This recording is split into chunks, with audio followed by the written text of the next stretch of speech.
شاهد بالفيديو تصريح خطير يهز العالم من وليد الركراكي في أول الظهور بعد هزيمة المغرب أمام جنوب إفريقيا. يزلزل الجزائر ويكشف مفاجأة ستهز المغاربة.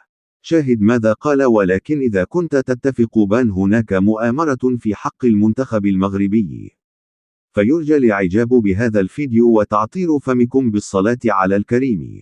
للاسف عكس جميع المباريات السابقة ومنذ كأس العالم الماضي الذي سطع فيه نجم المنتخب المغربي الذي دخل تاريخ واصبح منتخبا يضرب به المثل.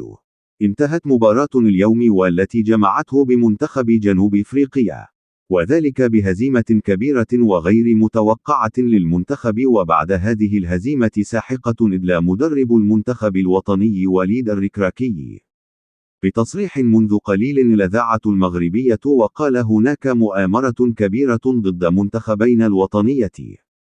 فمنذ مباراتنا مع منتخب رأس الأخضر الأسبوع الماضي بدأت الأمور تخرج عن سيطرتنا والوضع يمشي بشكل غير طبيعي. كأس العالم بقطر كانت الأمور يسيرة وكل شيء يمشي على ما يرام، لكن اليوم هناك شيء غير طبيعي يحدث، وخسارتنا اليوم أمام جنوب إفريقيا لم يكن لها أي علاقة بالحظ، فالمباراة كانت تمشي بطريقة غير طبيعية أبدا.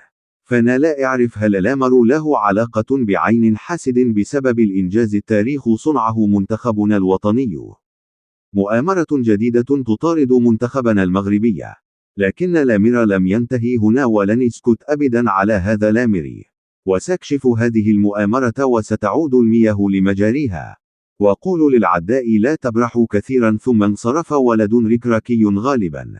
وفي النهاية، إذا كنت مع كلام وليد ركراكي يرجى الإعجاب بهذا الفيديو، ولا تنسوا الاشتراك في القناة.